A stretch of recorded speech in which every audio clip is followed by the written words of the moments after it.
Good afternoon and welcome to this live learning event titled Engineer, Owner, Contractor, Know Your Role to Optimize Manhole Rehabilitation.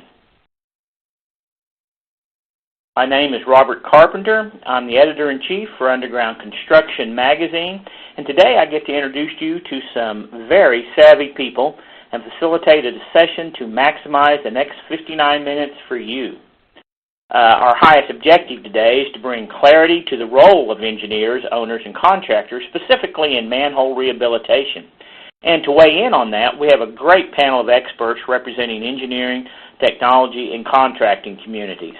Before we get started, just a couple of quick housekeeping points. During today's presentation, your slides will be automatically synchronized with the audio, so you don't need to worry about flipping any slides to follow along. And also, if you need technical assistance, please click on the question mark button in the upper right-hand corner of your player to see a list of frequently asked questions. The platform we're using has all the participants on mute, but it's important that we get interactive, and here's how we're going to do that.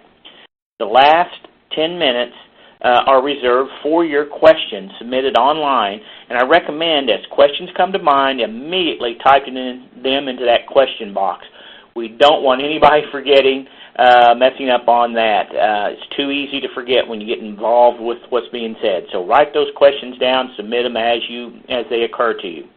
And if we don't get to all the questions on this webcast, we're going to do our best to do that, but if we don't get to all the questions during the webcast, we will answer every question individually by email, and that's a promise. The second interactive mechanism is poll questions, and these are really interesting because we'll play back the answers right away, and you can see how your opinions stack up with your contemporaries. And I've asked Don Rigby from Avanti for his assistance on this as well as the Q&A process at the end. Now, I want to introduce you to the presenters. We have a panel of experts that are many are long-standing members of the NASCO organization. In fact, three of them, John Nelson, Kathy Romans, and Ed Campbell, are past presidents of NASCO. Our first speaker up, I'm just going to go through and introduce them all, but leading us off is going to be Ed Campbell, who's the president of Rehabilitation Resource Solutions, and he's a technical specialist consultant to the buried structures industry with 38 years of experience, the bulk of which has been in the design and installation of buried pipeline systems covering applications in over 42 countries. Following Ed will be Charlie Lerman. He's the Field Services Manager at Avanti International. He has been involved in a wide variety of grouting jobs from dams to tunneling, municipal to sewer system work, residential, commercial, and industrial. The next presenter after Charlie will be John Wellenberger, and he's a project engineer with the Strong Company, which is located in Pine Bluff, Arkansas. John fills many positions with Strong, including project engineer, quality control manager, and health, safety, and environmental manager. Next up will be Kathy Roman. She's a regional sales manager for the southern region for Raven Lining Systems. Kathy has worked in the wastewater rehabilitation industry for more than 15 years with technologies that include coatings, flow measurement, and infiltration control using chemical grouts and mechanical seals. And then wrapping things up will be John Nelson. He's a contractor. He's vice president of Visasewer, Inc. out of Wisconsin. John has over 25 years of experience in the trenches industry, and he's well-versed in system inspection, maintenance, and rehabilitation techniques. I think just to start things off, we're going to begin with a quick poll question, and Don Rigby, can you help us out on that? Yes, I can. Thank you, Robert, and I've got an easy job. I'm going to post this quick question to the entire audience, and I'd like you to take a moment just to answer this. This is not a trick question. I will have a sense for how many are completing, and I'll call it, I'll give it another 5 seconds, and I will close the survey now. And I'll post the results to all. And I cannot see these results, so I'm going to let you decipher whether or not it was relevant to your answer, your personal response. And with that, I'll go ahead and introduce then our first presenter, Ed Campbell. Thank you very much for representing the engineering community today.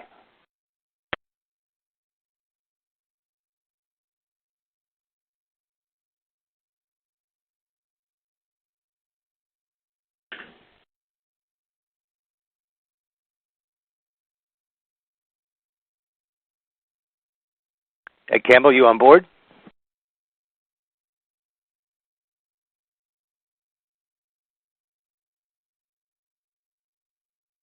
I was in mute and I was doing good. Sorry about that, gang. What I started to say, everybody's got failed manhole pictures. I threw up a couple. But really, manhole is really starting to fail when it's not achieving its end goal, which is to provide a watertight and soil-tight access point for the maintenance of the sewers. Today, what we're going to do is we're going to try to focus on the working relationships between the engineer, the owner, and the contractor to better equip us to give the best that we can in manhole rehabilitation. Everybody's familiar with the normal connection between the owner and the engineer and the owner and the contractor, but a lot of times it's the subcontractor who's going to do the work. And so communications is a big deal, and performance specifications are highly recommended. Looking first at the engineer's role, and I put this drawing on because it's a conceptual design process, and it shows just how convoluted it can be sometimes. But basically speaking, the engineer has the role of looking and assessing what the problems are, analyzing those, and then putting together those problems with solutions. And that's what you've got to do. And that begins with proper prior planning, the 7 Ps. Proper prior planning prevents pitiful poor performance. When I do forensics engineering about why did a manhole lining system fail or something like that, it's always lack of proper prior planning. And that starts with the engineer at the point that you're looking at the manholes and seeing what you have. Because, unfortunately, I see more and more engineering firms not letting their engineers get into the manholes, but an engineer's set of eyes looking at the problems is the only way to do a quality condition assessment. And condition assessment is hands-on, and sometimes it's not in the cleanest of hands-on, because obviously the goal is to capture what the conditions are that the manhole, the new manhole, is going to have to operate under after lining has taken place. And in order to do that, you need to get down in that nasty manhole and see what it's all about. Then, once you've got that, you can clean it up a little bit to finish your work. But at the end of the day, it's really, really important that the engineer establish what are the operating environment's performance requirements. That's how you match up a system with the work. So the analysis of the found conditions will precipitate out to the resultant alternatives based on the performance goals. There are a lot of them, beginning with the polymeric coatings and liners, typically bonded, that like epoxy resins, fiber-reinforced epoxy resins, polyurethane resins. Then you also have the engineered cementitious liner materials, Portland cement mortars, micro-silica mortars, calcium aluminate. For the more challenging conditions, you even have the composite liner coating system, epoxy resin coating over a cementitious liner. And finally, making up the team is the shell liner system, which are typically unbonded inside of the manhole, and there are the fiberglass inserts and cured-in-place pipe, or the cured-in-place resin liners for manholes. Because you have so many choices, one of the things that the engineer really has to take the time to do is when you look at the solutions that you're proposing, you need to also prepare the details to fit the rehabilitation to the existing manhole structure. Anytime you use 2 or more materials, then they're going to perform differently with one another, and you're going to have to make sure that you take that into account in your design. That can't be left up to the contractor, so that's really the responsibility of the engineer to do that. On the screen here, I showed you the use of a long-lasting resilient seal. I prefer to use a hydrophilic seal because we know that the ground is going to be constantly moving. If we want a long life, we need to design for that movement so that the systems will perform as we anticipate that they will, or would like them to work. The other thing is we need to require control of the manhole's environment so that the work can be performed. Nothing's worse than a contractor having to get into a manhole and having to go through all kinds of heroics to perform the lining or the work that he has to do. Yes, sometimes you can easily just plug the upstream manhole like is shown here, but a lot of times you really need to do the pump around. And that needs to be contained in the specifications, because without that, it's going to be hard for those costs to be absorbed in a competitive bid environment. But when you do provide that isolated work environment, the results are beautiful. If I've got a set of performance specifications, I need performance verification. First off, it should look good. If it's a cementitious material or if it's a polymeric material, they should look good. If water tightness is all you need, then typically this is where you can stop. But if you have a gaseous environment that you need to be careful of and you're trying to isolate that existing manhole structure from that, then you need to go a little farther and look for the pinholes, such as this gentleman is doing here with a spark tester. A lot of times these can't even be seen with the naked eye, but they have to be ferreted out if you truly are producing a long-lasting structure. And finally, if you're trying to withstand or hold back hydrostatic pressure, you need to make sure that a bonded liner is truly bonded to the host wall. Now, the engineer should have established up front that the host wall was capable of delivering whatever would be demanded of it for the external hydrostatic pressure. And the good news is you don't need 550 psi.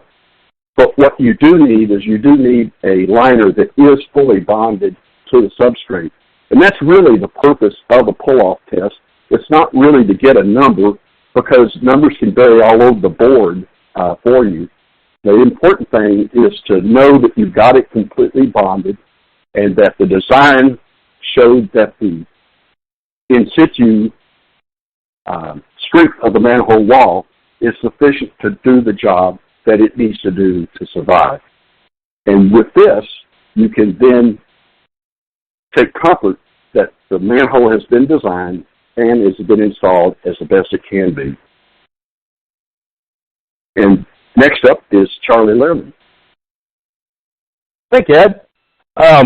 I'm always excited to be part of any type of educational opportunity in this field, because I truly believe our biggest competitor is ignorance. People just don't understand. There's tons of grouting opportunities to help control water, and obviously that's why everyone's here, so we can get a good grasp of it. The wonderful thing with this webinar is we're not just looking at one aspect, we're looking at the whole the whole enchilada here is what we got. So let's start off with the owner. What does the owner need to have an end goal? What are they trying to get towards? That's going to vary depending on what part of the country you are, what your budget's like, what your system is currently like. But owners can look at, am I going to do this in-house? Am I going to just go after some low-hanging fruit? We would call that just some easy pickings there. Or am I trying to get a whole comprehensive solution here? Ideally, we want to live in a world where we go with the whole comprehensive solution, but, that's not always the case there. So from the owners, then they can go to the engineer. And as Ed went in detail there, the engineer is really critical in identifying what your issues are. Every manhole, even though you may have a whole system that was put in at the same time, every manhole is going to be unique and have its own issues there. So coming up with some type of performance spec is key, especially when you talk about grouting. It's very, lack of a better term, fluid down there. You don't know exactly what you're getting into, and we do a bit of exploratory grouting. So having a performance spec is important. It gives the contractor the ability to address the issues that he needs and doesn't handcuff him where he can't do what he feels needs to be done there. So that's where we're into the contractor, being able to think like water. The idea when you go down in the manhole is, first off, you want to go and waterproof this at a time where you have your high flows. Either that or have observed it, or the engineer observed it when it has high flows, because you got to know where you need to waterproof. Ideally, with having your high water table at the time, you can, when you start waterproofing, you will move the leak a bit, and you'll see where it moves to, and you can get all the leaks and get control of this. So let's go into where do these things leak. Number one, almost all manholes is where you're going to see a leak is around pipe penetrations. That's very typical. It happens for different reasons there, but that is a common issue. Barrel to bench, we're looking at precast joints leak. Sometimes it's installed poorly. Sometimes it's just some movement, some age there that we get that. Brick. Anybody who has the joy of having a brick manhole understands that they're old and they leak everywhere, and you plug one spot and moves to another. Offset rings, again, that's something as they get older. You don't see that very often, but that's an issue. It can be. All of these things can be addressed with chemical grouting. So when you look at your manholes, we typically, there are a couple others, but typically we're looking at either a brick manhole or a precast manhole, precast being relatively newer than a brick manhole. You're going to approach them different ways and use different methodology, and we'll jump right into that here. So are we going to curtain grout this or spot repair? Curtain grouting is simply where we've gone on the outside of the manhole and we've encapsulated. Curtain grouting is the preferred method for brick. It can work on joints. And if you see, I want to be clear here, that spot repair and curtain grouting, they can treat the same type of issues. Not all the same, but they can overlap each other. So you can curtain grout. You can go outside a joint and curtain grout. You can also, get the bench. That's typically a rigid or a gel-type product that you're using out there, whereas spot repair is always a flexible product, and so therefore it's a urethane chemical grout that you're going to use in those. And that's where you have movement. It's where you have cementitious grout stale. It has nothing to do with a poor grout or anything. It has to do with the fact that cement doesn't like to move. There are things that are going to move in that manhole, and that's where urethane is going to shine. So curtain grouting, before we go outside, we encapsulate this. We don't know how this curtain ends up looking out there. We don't know what kind of voids we have or whatnot. But when you have the water present, when you pump, you get a good feeling for where your grout's moving. You can see that either by grout return, by water being shut off, or even by bubbling in your water. That's the carbon dioxide that's being formed by your grout turning into foam there. So it gives you an idea of what's happening on the outside. Cup test. How do I keep my grout in the right place? Well, if I did a cup test, I know how long my grout's going to go off based off my temperature and my water chemistry in that area. So that way, I can pump a bit, give my grout some time to set up, and then pump again. And this prevents me from wasting grout and just sending it downstream or out, far away from the manhole. And really, that's one of the biggest things, biggest problems you can run into when you're grouting, is just using too much grout ineffectively. So spot repair, like I said, this is flexible. So joints and pipe penetration. We can pack it in place. We can also we can pump it, or as we show right here, we can use a cartridge. In this case, I'm down here and we're treating a pipe penetration. So I've just drilled in, intersected that, and I'm putting it in there. How do I know where to get it in? You don't. Sometimes there's, you have a hole that is a dead hole, but typically you drill in. If you have water coming out after you drill in, you're in the right area, and you pump, and you'll see that right there, physically see the stopping of the water. This cures very quickly, so there's no issue with waiting on time for your product to set up. Continue on. Oakum soakum is simply just using a dry jute rope and soaking our grout in that and packing it in place there. Grout placement just means getting it into the right location, holding there long enough. That it can be difficult sometimes because of cold temperatures, high flows, or whatnot, but there's tons of tools that we can give you support on how to do that. I'm going to go ahead and start a video here. This is a standard 8-foot deep manhole in Vancouver, Washington. There's a pick hole allowing 10 gallons of water per minute in. As you can see, it's easily accessible. We're using the Occam Soakum technique, or EGP. This is done with our Occam soaked in AV202LV. That was the grout we happened to have on hand that day. Very quick and fast repair that has a large savings per year that's very quantifiable to a municipality.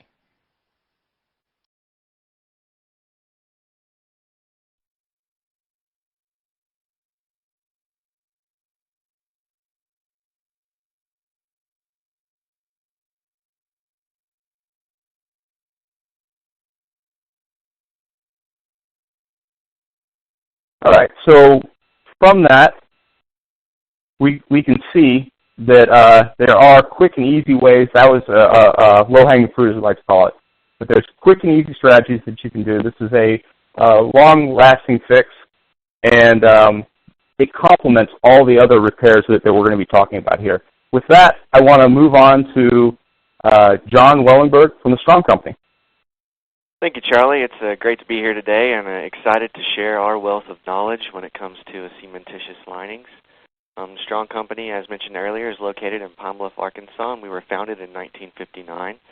In 1989, we developed our system for manhole rehabilitation, and within those 27 years, we have gone from almost nothing to a nationwide network of certified applicators. Over 4 million vertical feet of products installed, and we are also one of the only manufacturers that produces the cementitious linings and the equipment to spray them. For your cementitious linings, you're essentially going to have three main purposes for the lining. You want to stop the infiltration and inflow into the manhole. You want to restore the structural integrity of the manhole, and you're also looking to rebuild any kind of H2S corrosion and provide protective barrier for that. For cementitious linings, it's all about choosing the right product. Each and every manhole is going to be unique, and when we talk about uniqueness, we're talking about the environmental conditions, and by those conditions, we mean pH. For cementitious linings, you're looking anywhere from a pH of 1 to 3, and that's where you're going to make your determination based upon your pH. The two main coating systems out there today are going to be your Portland cement linings and your calcium aluminate cement linings. The Portland cement linings are less expensive, offer lower corrosion resistance, and are good for around a pH of 3 and above. Your calcium aluminate cement linings are a little bit more expensive, but they offer more corrosion protection. You can either get calcium aluminates in blends, which are typically calcium aluminate cement, sand, and a filler, or a 100% pure fused calcium aluminate product, where the cement and the aggregate both share the same chemistry. The blends are typically good for a pH of 2 and above, and the 100% products are typically good for a pH of 1 and above. And here we have a diagram that goes over a little bit of where you might want to use these products. In the laterals, areas of low development, you're looking at Portland cement calcium aluminate blends. For the trunk lines, a little bit heavier development, you'll be looking at the calcium aluminate cement blends or the 100%. And then for your lift stations and treatment plants, you'll be looking at the 100% pure fused or the epoxy option. Now we're going to go over a little bit about what you might want to include in your basic specifications for applying your cementitious linings. Surface preparation is always going to be key. It will be the #1 most important step. And for most cementitious linings, the requirements are a pressure wash of at least 3,000 psi. You need to go in and remove any kind of debris that might be existing in the manhole, such as corroded steps or loose and protruding brick. And then once you've gotten that smooth profile, you'll go in and fill in any voids or stop any active leaks using fast-setting patching materials. You might also want to look at repairing the invert, especially if you're looking at requiring vacuum testing for acceptance, or if there's any kind of visible damage or infiltration present. And for this, you will be looking at another fast-setting mixture that ideally sets within 30 minutes so you can return flow to service as soon as possible. The lining application, before you actually get started, there are a couple of key points to keep in mind. You need to make sure that your substrate is saturated surface dry, damp to the touch. You don't want any free running water, noticeable droplets. You also need your temperatures to be 40 degrees and rising. You also want your application to be a continuous and monolithic process. Remember, we're trying to eliminate infiltration and inflow, and as was mentioned earlier, anytime you get joints, it's a potential source for infiltration and inflow. And there are a couple pictures here for a typical setup. Again, it's about a one-lane traffic, and you can either do it with a hand application where you go in and man entry, or you go in with no man entry and use mechanical means. Now we're going to talk about the 4 main steps when we talk about applying the cementitious lining. The first is going to be spraying, where you go from the bottom to the top, and you go in at around a 1/2 inch to 1 inch per pass. We recommend a minimum of a 1/2 inch thickness. After you've gone from the bottom all the way up to the top, you'll go in and trowel, and this is what gives you that physical mechanical bond to the existing structure. After troweling, you'll brush the surface, and the brushing acts to seal the surface and seal the moisture inside the cement, which allows it to cure out properly. And after those 3 steps, you'll go in and finish the bench using the first 3 steps above, and the end result will be a completely restored monolithic new manhole. After application, there's still more steps to take. You want to hold your storm runoff, surcharge, and force main impact for about 4 to 6 hours. You're looking to keep the temperatures above freezing. We like to say above 40 degrees just for extra protection. You want your humidity to be greater than 70% for the first 72 hours. And if you can't achieve that, you can use a curing compound as long as you're not going to be using epoxy right behind it. After those steps, you'll be looking at potentially maybe using a chimney or a ring seal to seal between the new cementitious lining and the ring. This would be applied, of course, after everything is properly cured. You can have a mechanical seal or a spray-applied seal, either using a polyurea or almost a rubber gasket. Evaluation and acceptance testing for cementitious linings. There's multiple ways you can do compressive strengths. You can do visual inspection, no leaks. Here you have an example of a picture where there are leaks, which is what you don't want to see. You can do vacuum testing, and then there's also exfiltration testing.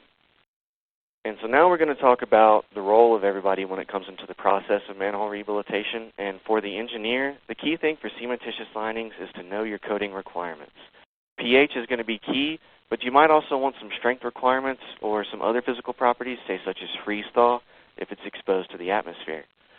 And you also need to be able to develop your acceptance requirements to essentially give the owner that sense of that he's gotten a good quality job. For the role of the owner is essentially goal setting and will determine the scope of work, the when, what, and where. And this is kind of key when you're talking about maybe your design life. Do you want your 10, 25, or 50-year design life? Do you want a little bit more protection, or are you fine with the shorter-term goal? And we'll finish up here with the role of the contractor. And most of cementitious lining applicators are factory trained and certified, so contractors, make sure that your crews are factory trained and certified. And if you have personnel changes, go through and make sure that they receive the same training as your previous crews. And as always, perform work according to specifications. Remember, surface prep is really key, and so are the steps taken during lining application. And with that, I'm going to turn it over to Don Rigby for the next poll question. And before I do a poll question, I have a question from the audience that I'd like to address right now. And if you haven't submitted your questions, now's a good time. This one comes from Ms. Ulrich with Hanson. Will grouting the outside exterior side of the manhole make the manhole waterproof? Charlie, I'll address that. I'll let you address that.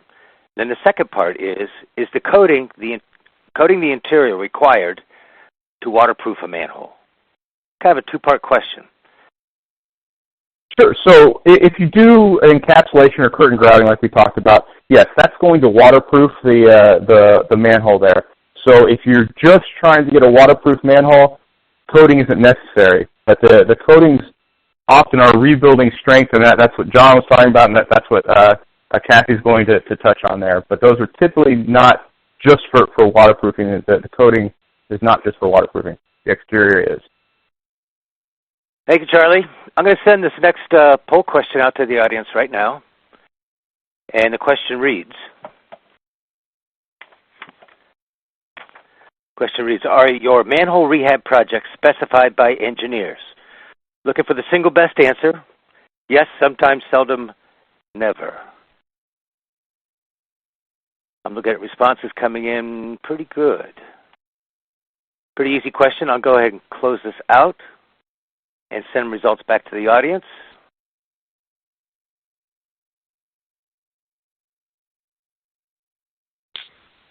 Almost always.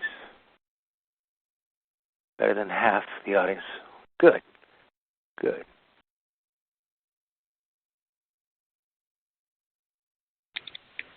I'm not sure I'm seeing all the results here, but let me do this. Let me go ahead and introduce our next speaker. And Kathy, please continue, if you would, please. Good afternoon. It's a real pleasure to be participating in this, and I'm going to spend my time talking about some of the things that we've already covered. There's a lot of territory there, from evaluation to the elimination of the I&I and the structural repair. What we're going to talk about at this point is key, is to protect or not, because that really is our question at this point. Do we protect this manhole that we've invested all of this time and energy in eliminating the I&I and fixing the structure? How do we achieve the greatest long-term success of what we've just done? And to do that, the engineer, the owner, and the contractor all play a pretty good role. As John mentioned previously, the engineer is going to, or the owner, excuse me, is going to establish the long-term goals. How long do we want this structure to last? The engineer's role in this is going to be one of primarily education, educating the owner as to the conditions that are present in the structures, and also to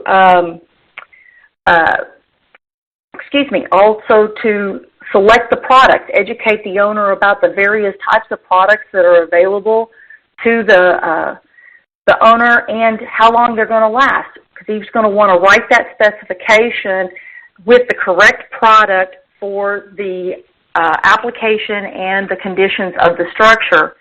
And then the contractor is going to be working hand in hand with the owner, the engineer, and the inspector, doing the installation correctly as per the manufacturer's instructions, but then communicating back anything that happens in the field that they see that is not correct.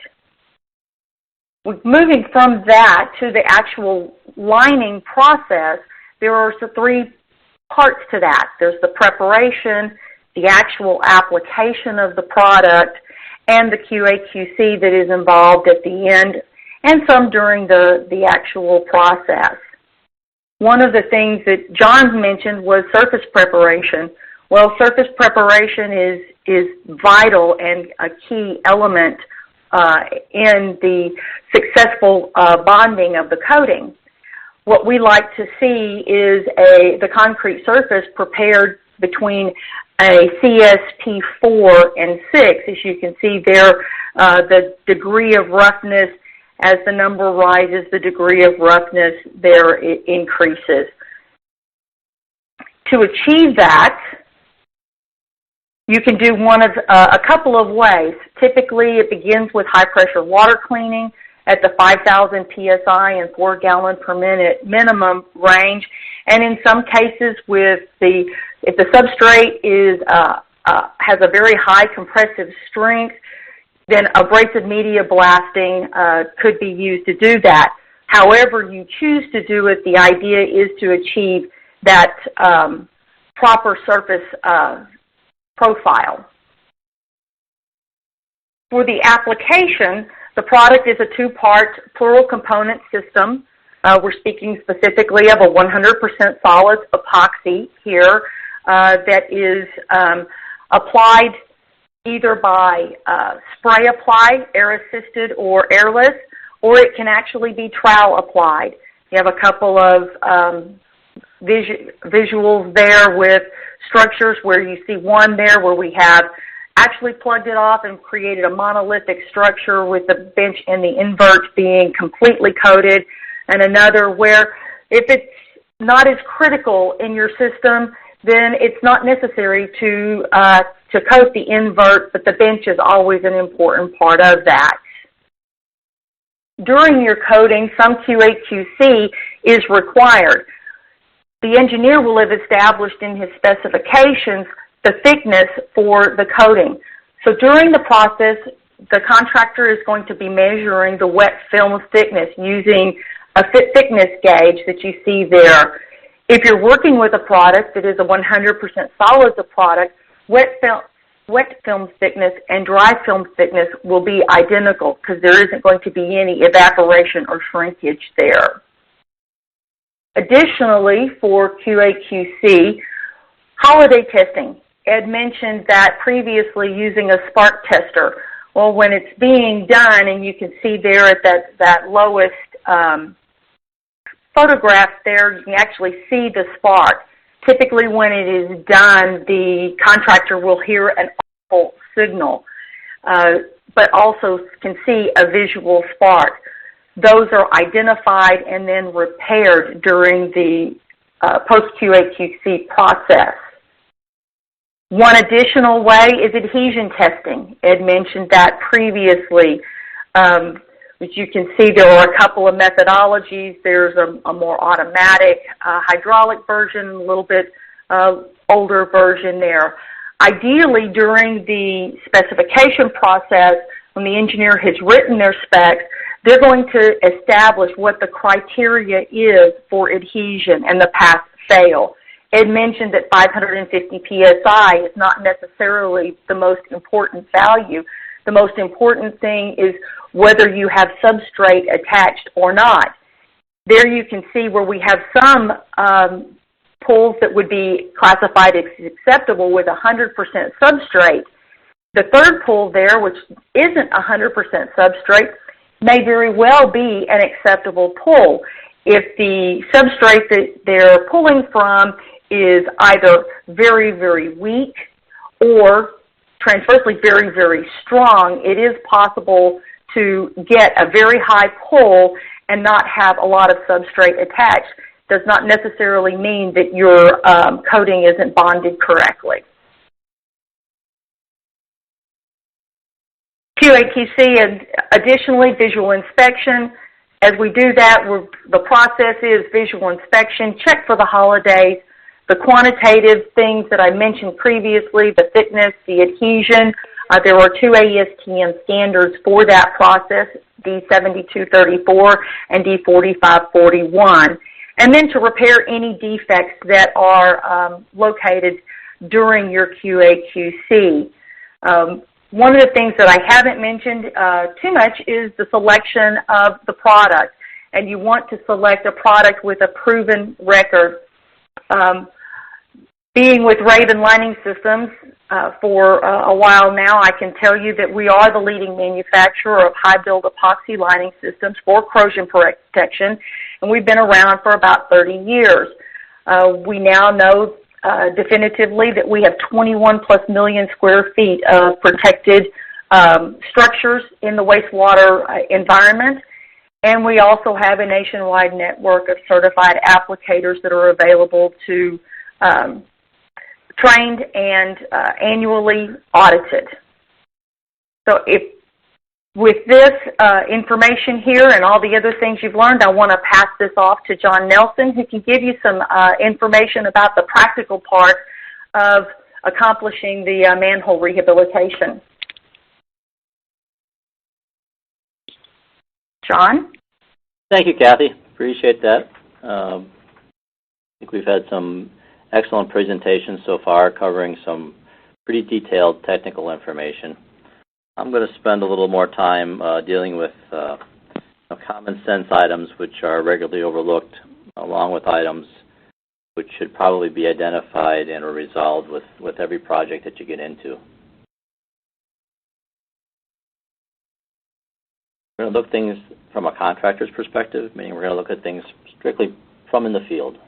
That's where my pedigree is and where our company operates. So we'll be looking at things strictly from kind of inside the manhole. Obviously, everyone's looking for a successful project, so we want to kind of cover what are the critical items in a successful manhole rehabilitation project. You know, manholes might be one of the easiest items in your collection system to repair, but they're often one of the most misunderstood. What we find is they're actually a very complex structure. You know, between the bench, the channel, the barrel, the cone, the chimney, and the frame, you've got a number of different items within every manhole that might all be made of different materials. So how you handle each one of those sections is real critical to making sure you have a successful project.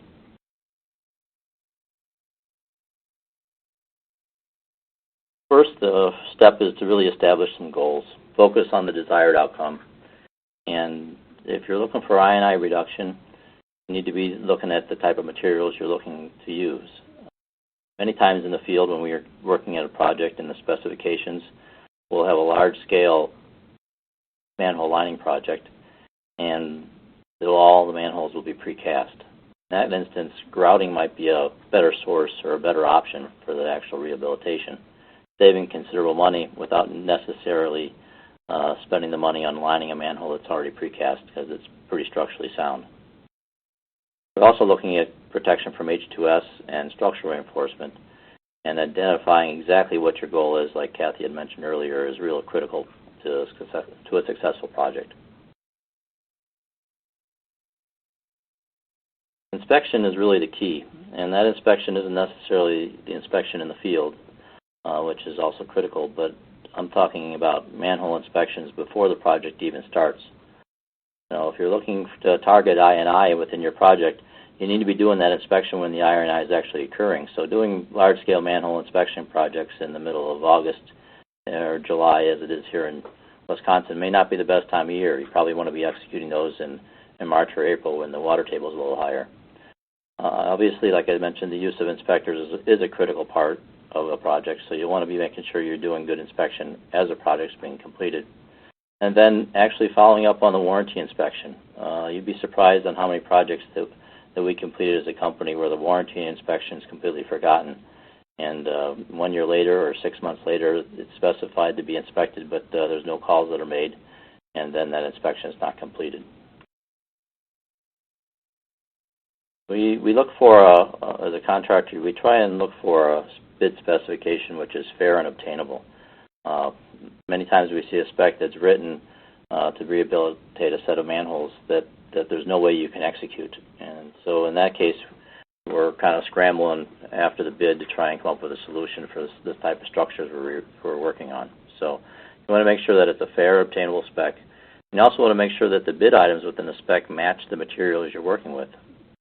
We talked about grout just a few minutes ago. We'll see a lot of projects that will talk about doing manhole grouting, but there won't be an line item for the amount of grout that's used. So if you don't pump enough grout, you're not going to obtain the proper seal or fill the void properly. So there should definitely be a line item for the grout used when you're doing a manhole rehabilitation project. Same would go for if you're doing a coating project. You'll have specific projects that will identify coating the manhole, but they won't identify how it's being paid specifically, how the bench is being covered or how the chimney is being covered. Those items should be identified and how you're going to pay for those specific areas so that the contractor easily identifies what he's going to be paid for when the project's complete.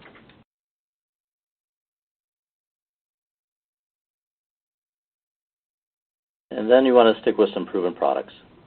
We run into a lot of projects where we're seeing the flavor of the day, the new system that sits at the market and it's being specified and it doesn't have but a dozen manholes completed in the United States.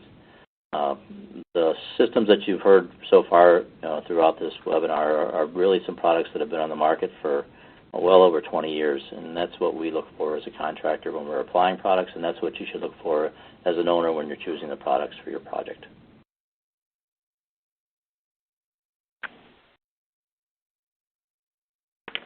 Last item I want to kind of touch base with is picking the optimum weather to execute these projects. If you're looking to do a manhole rehabilitation project, specifically a manhole lining project with a cementatious or a polymer-based product, Doing those projects during low groundwater conditions will save you some money on the grouting work that might need to be completed in order to stop the leaks.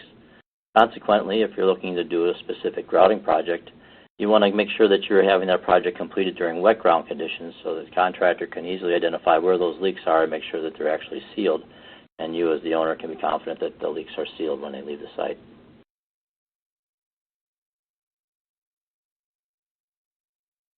One last item might be that you really should be maximizing your dollars by assigning a solution to each and every manhole. Just coming out and specifying manhole lining for every manhole probably isn't the right fit. Some manholes require manhole lining, some require grouting, some require a top coat with epoxy to protect it from hydrogen sulfide. So each specific manhole should have a designation on how that rehab should be executed. That way you'll get the most effective bang for your buck and also get the most successful project. Finally, I just want to touch base just a little bit about costs. I know the costs vary greatly across the country, but just give an overview of what things are running for kind of throughout the United States. A typical manhole grouting project on like an 8-foot deep manhole with some basic leaks is going to cost you somewhere between $500, $800, $900 per manhole to do a manhole grouting project. Cementatious lining project is probably going to be somewhere between $80 to $120 a vertical foot if it's just using a standard material, similar to what Strong Seal does with their MS2A product. And then if you're looking at a polymer project where you're looking for some protection from hydrogen sulfide or some other corrosive environment, you're probably going to be in the $150 to $250 a vertical foot, depending on how much substrate needs to be restored before the actual top coating is completed. Warranty is always a question mark, and that's why I'll end my session with the conversation about warranties. Those are difficult to determine for each individual owner and each individual project. What I do recommend, and what we do recommend, is that you choose the warranty based on the type of work you're doing. We see a lot of projects out there that have a warranty. They want a 10-year warranty on a manhole grouting project or a manhole lining project, and the product itself has only been on the market for a year or 2 years. It seems pretty difficult for a manufacturer or a contractor to provide a warranty of that length with a product that's just hitting the marketplace. Consequently, if you're looking for an extended warranty, most contractors should be involved in that. Just relying on the manufacturer for that warranty is probably not your best decision. You want the manufacturer and the contractor tied to that warranty, so there's no finger pointing going on whose responsibility it is. With that, I'd like to pass it back to Robert for closing the presentation. All right. Thank you, John, and thank you all the presenters. Some excellent information. Just to sum up kind of what we've gone over today, we've learned of the engineer's perspective, which in particular the importance of condition assessment and setting performance goals, how important that can be. We've heard a lot about technology, such as the basics of stop that water by using injection grouts, preparing the surface with something like cement coating, and then protecting your work with epoxy lining. And then John just wrapped up with the contractor's perspective on doing a fair, obtainable specification with inspection and using proven products and proven methods that include certification. These are all extremely important points that have been covered today. Before we open the Q&A session, I'll remind you that if you haven't submitted your questions yet, now quite a few of you had, but we still got time for a few more, and now is the time to do it. We're just about getting down to the nitty-gritty. So, but first, Don, let's get interactive and leverage the remaining time for those online questions. I will, Robert, and oftentimes this is the most rewarding part of the presentation. And I'm going to direct this first question to Kathy, because the question is really to explain the holiday defect and what the procedure is for repairing that holiday defect. The holiday defect is actually, as Ed referred to, as a pinhole, and what it is a very small opening in the coating once it is cured. There are a couple of ways to address that. Many of the contractors will address that during the curing process, there's a period of time there that the material is still pliable and soft, and the holiday can be repaired at that time. That's done, for visual, during the visual inspection portion of it. But once you've got the liner cured, ideally the holiday is going to be opened up, drilled out some. The surface around it is going to be abraded, and then a application of the epoxy is going to be troweled into that location to prevent, to seal it off and prevent any future problems there. Thank you for that clarity. John Wellenberger, what is the method for determining if the substrate is dry and ready for application of the coating? And it could be cement coating or it could be epoxy coating, but let's begin with cement coating. And does it need to be dry? Okay. For the cement coatings, as we touched on a little bit earlier, you want your surface to be a little damp to the touch. What you don't want to see is you don't want to see any big water droplets on it. You definitely don't want to see any kind of running water. You almost want it to be where you touch it, you can feel it where there's a little bit of the cool water behind it, but when you take your hand off of it, there's not much moisture coming off the wall. And it's not really a little bit of a visual test, but also kind of a feel test. For epoxy coatings, and Kathy may interject and speak on if I say something incorrect, but for epoxy coatings, typically you're wanting the substrate to be dry before you apply to it, so no sign of moisture whatsoever on the substrate. Good. And Campbell, I think I got one for you. Well, go ahead, Kathy.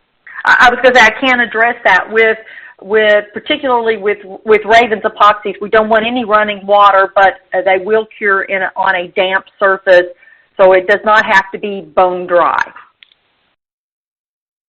And Campbell, you touched on condition assessment. This question is about how do we know what the structural integrity of the base of the manhole is?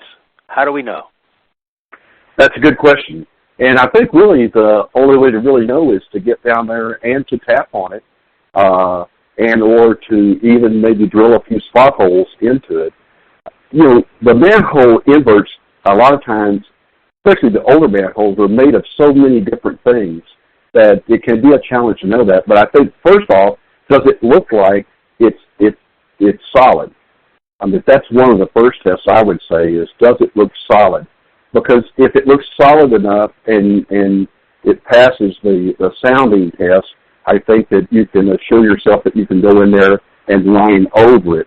But if it's all broke up and fractured, I think you really have to look at that closer, because you can't really see that as easily as you can see in the wall. But you do need to make sure that it has to provide a foundation for the lining that you're going to put in there.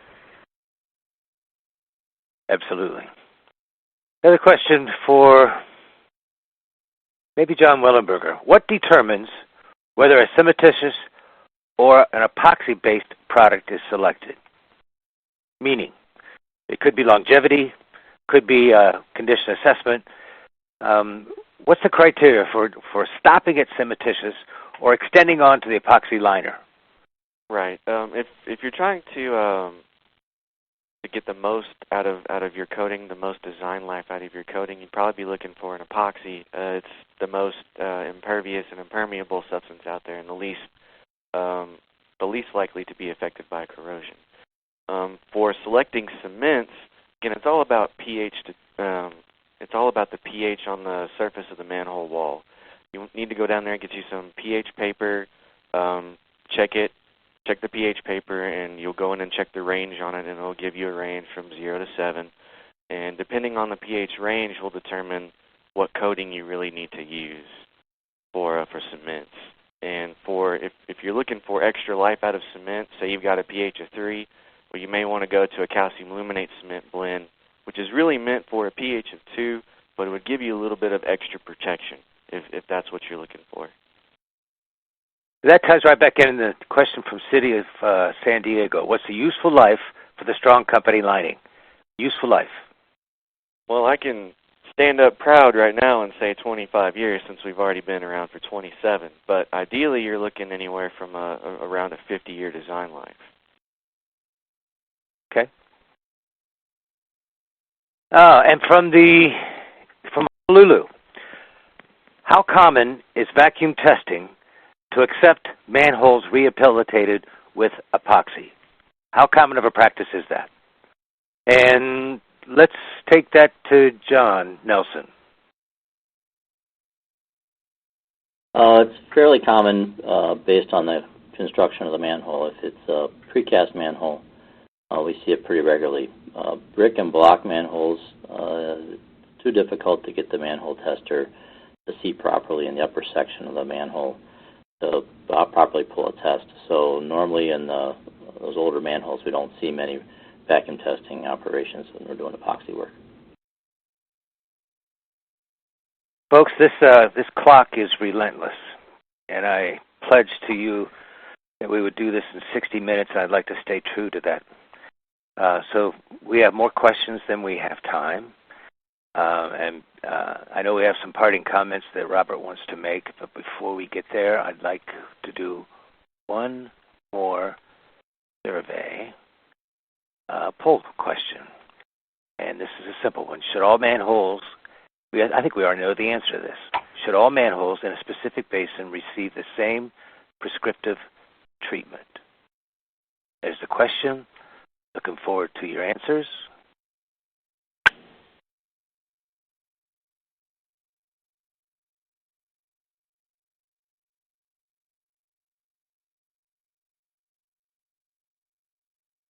And I'm now able to close the survey, and results to the audience.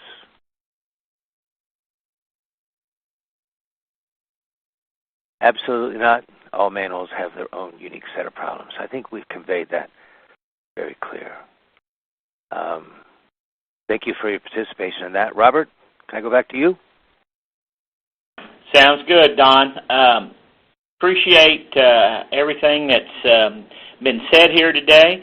And as we wrap up this presentation, I want to remind you, though, Don had cited all those questions that we had, that within 24 hours you will receive 4 promise documents, which I think are up here on the screen now, or will be soon. And we're going to get those out to you ASAP. They'll be coming via email, and these reference documents, with these, we are extending the learning beyond this webcast, which is always a good thing. We want to have some parting comments, perhaps, from our speakers. And before we get into that, on behalf of Underground Construction Magazine, we thoroughly enjoy hosting these live learning events, just about as much as our experts enjoy teaching them. Presenters, I'll start with you, Ed. Any closing comment? I think the one thing I'd like to leave with them is, for the engineers out there, is remember condition assessment. It's really in your ballpark to do that, and it's so vital to the success of your project.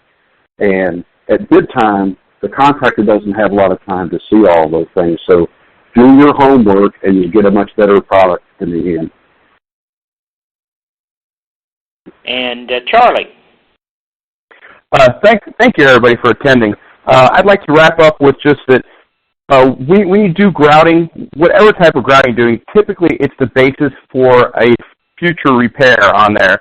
And if you don't do your grouting properly, you're going to have troubles through the whole line. So get that foundation work, get that grouting done right and properly to make sure you have a complete repair. Thank you. And John with Strong. All right. The thing I've got to touch on is just remember your coating requirements. pH is key when you're determining what cement lining you're wanting to use, and remember to properly cure your lining after it's been in place to get the most out of the product. Good point. Kathy, how about you? I'd like to say thanks to everyone who has attended today, and just remember that protection for that structure that you've just so painstakingly rehabbed is an important key to the longevity of your structure. And last but not least is one of the true gentlemen of the industry, John Nelson. Closing comments? Thank you, Robert. Just a simple Simple parting comment is I think if you're putting together a project, don't be afraid to reach out to your local contractors or for advice. Many of them are very familiar with most of these systems. They'd be glad to swing by and give you some field advice on what they're seeing in your manholes and what your options might be. Well, thank you all very much for your information, and I appreciate the audience's attention. Again, as Don had said earlier, there was a tremendous amount of questions. We didn't get a chance to answer them all live, but our panel will do its best to email you with some answers to your questions. They're all very, very important to us, and again, part of the continuing learning experience. So as you exit this webinar, though, you're going to be asked a few questions. And if you feel like you were well served over the last hour, please let our panel of experts know that. This exit survey will also include information on how you get those very critical PDH hours for your participation today. So for now, thank you so much, and until next time, so long.